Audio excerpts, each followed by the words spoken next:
आज हम बात करेंगे चार्ल्स डिकेंस के एक बेहतरीन उपन्यास की, the personal history of David Copperfield. ये एक ऐसी कहानी है जो हमें दिखाती है कि कैसे एक इंसान मुश्किल हालात से लड़कर कामयाब होता है। ये एक ऐसे शख्स की जिंदगी है जो बचपन की तकलीफों से गुजरकर आखिरकार अपनी मंजिल पाता है।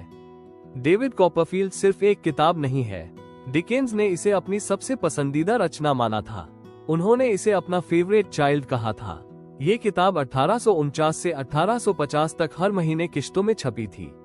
ये एक बिल्डुंग्सरोमन है, यानी एक ऐसी कहानी जो किसी के बड़े होने की यात्रा दिखाती है। इसमें देखते हैं कैसे एक दबा कुचला बच्चा विक्टोरियन इंग्लैंड में एक कामयाब लेखक बनता है।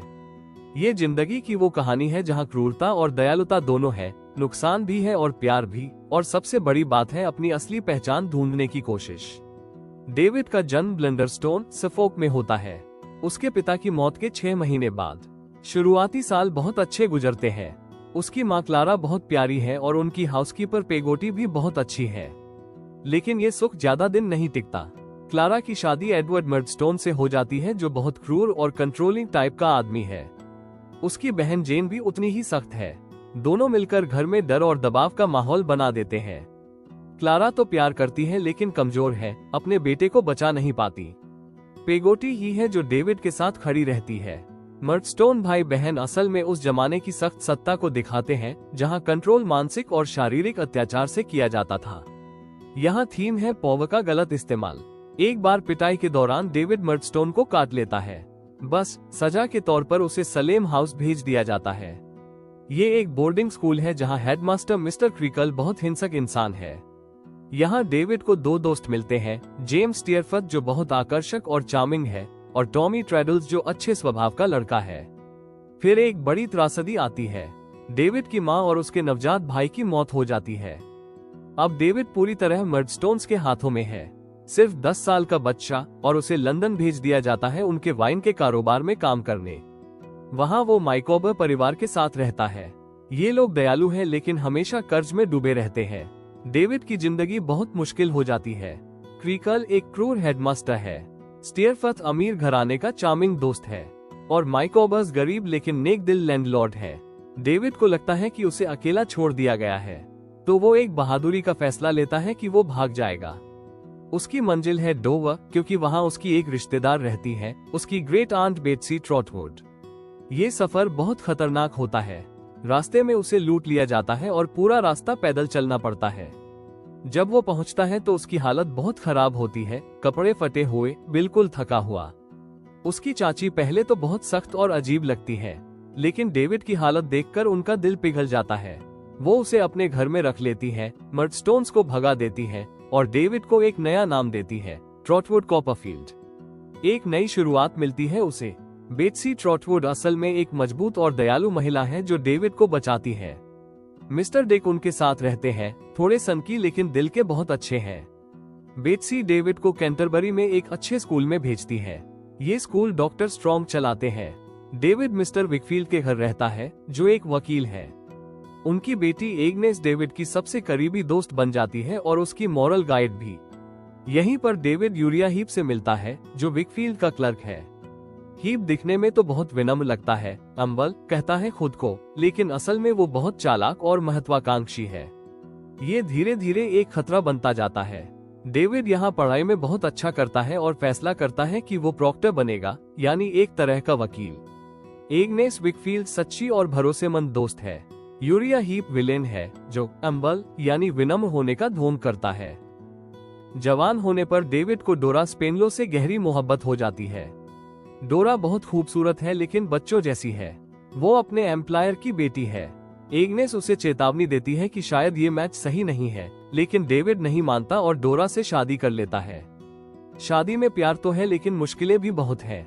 डोरा, जिसे डेविड अपनी चाइल्ड वाइफ कहता है, घर चलाने में बिल्कुल सक्षम नहीं है। इधर डेविड का करियर एक राइटर के तौर पर अच्छा चल रहा है, लेकिन घर की जिंदगी उसकी अपनी अपरिपक्वता को दिखाती है। दुखद बात यह होती है कि डोरा की तबीयत बिगड़ती जाती है और आखिरकार उसकी मौत हो जाती है। डेविड का दिल टूट जाता है लेकिन उसे अपने प्यार के भोलेपन का एहसास भी होता है। डोरा स्पेनलो खूबसूरत लेकिन अपरिपक्व चाइल्ड वाइफ है। डेविड का फिर से कनेक्शन बनता है पेगोटी परिवार से यारमाउथ में। डेनियल पेगोटी, जो एक मछुआरा है, एक अनोखे बोट हाउस में रहता है अपने भतीजे हैम और भतीजी एमिली के साथ। एमिली की सगाई हैम से हुई है, लेकिन जब डेविड अपने दोस्त स्टीयरफथ को वहां ले जाता है तो स्टीयरफथ की चाम सबको अपनी तरफ खींच लेती है। वो चुपके से एमिली को बहका देता है और उसे अपने परिवार को छोड़कर उसके साथ भाग जाने के लिए राजी कर लेता है। जिनको एमिली से प्यार था, उनकी जिंदगी बर्बाद हो जाती है। डेनियल पेगोटी का दिल टूट जाता है और वो कसम खाता है कि वो दुनिया भर में घूमकर एमिली को ढूंढ निकालेगा। डेनियल पेगोटी नेक दिल का अंकल है। हैम पेगोटी वफादार और निस्वार्थ चचेरा भाई है। एमिली खूबसूरत और महत्वाकांक्षी भतीजी है जो गलत फैसला ले लेती है। सालों से यूरिया हीप ने सिस्टमेटिक तरीके से मिस्टर विकफील्ड के बिजनेस पर कंट्रोल बना लिया है। वो विकफील्ड को शराब के लिए उकसाता है और दस्तावेजों में हेरा फेरी करके उनके पैसे और बेटसी ट्रॉटवुड की दौलत चुरा लेता है। हीप का अंतिम लक्ष्य है एग्नेस को शादी के लिए मजबूर करना, लेकिन मिस्टर माइकोबा, जो अब हीप के लिए काम करते हैं, इस बड़े धोखाधड़ी का पता लगा लेते हैं। बहुत हिम्मत के साथ माइकोबा, डेविड और ट्रेडल्स मिलकर हीप का सामना करते हैं और उसके अपराधों को सबके सामने लाते हैं। हीप बर्बाद हो जाता है और अंत में जेल जाता है। मिस्टर विकफील्ड का अच्छा नाम वापस मिल जाता है। यहाँ थीम है पावर की भ्रष्ट प्रकृति। हीप को अपने कम सोशल स्टेटस का गुस्सा है जो उसकी महत्वाकांक्षा को बढ़ाता है, लेकिन पावर पाने के बाद वो और भी ज्यादा भ्रष्ट हो जाता है और आखिर में गिर जाता है। उपन्यास का इमोशनल क्लाइमैक्स आता है जब यारमाउथ के तट पर एक भयंकर तूफान आता है। एक जहाज तेज लहरों में टूट जाता है। हैम पेगोटी बहुत बहादुरी दिखाता है और मास्ट पर लटके एक सर्वाइवर को बचाने की कोशिश करता है, लेकिन इस कोशिश में वो खुद मारा जाता है। जब तूफान शांत होता है तो सर्वाइवर की बॉडी किनारे पर आती है। पता चलता है कि वो जेम्स स्टीयरफथ है। ये त्रासदी पूरी कहानी को एक दुखद और कठोर अंत की तरफ ले जाती है। जिन परिवारों की जिंदगी स्टीयरफथ ने बर्बाद की थी, उनके लिए ये एक दुखद समापन है। डोरा की मौत और तूफान के बाद डेविड 3 साल विदेश में बिताता है। इस दौरान वो एक परिपक्व और सफल राइटर बन जाता है। इस समय में उसे एहसास होता है कि उसका गहरा और स्थायी प्यार हमेशा से एग्नेस के लिए था। दूसरी तरफ डेनियल पेगोटी को एमिली मिल जाती है। वो शर्मिंदा और पछतावे से भरी हुई है। वो उसे माफ कर देता है और दोनों एक नई जिंदगी शुरू करने के लिए ऑस्ट्रेलिया जाने का फैसला करते हैं। उनके साथ माइकोबा परिवार भी जाता है जो हमेशा उम्मीद रखता है। डेविड इंग्लैंड लौटता है और एग्नेस से अपने प्यार का इजहार करता है। एग्नेस भी बताती है कि वो हमेशा से उससे प्यार करती थी। दोनों की शादी होती है, उनके बच्चे होते हैं और वो सच्ची और लंबे समय तक चलने वाली खुशी पाते हैं। अब कुछ महत्वपूर्ण जानकारी इस उपन्यास के बारे में। इसका पूरा टाइटल है the personal history, adventures, experience and observation of David Copperfield the younger of Blunderstone Rookery. लेखक है चार्ल्स डिकेंस। ये एक बिल्डुंग्सरोमन है, यानी कमिंग ऑफ एज नॉवेल।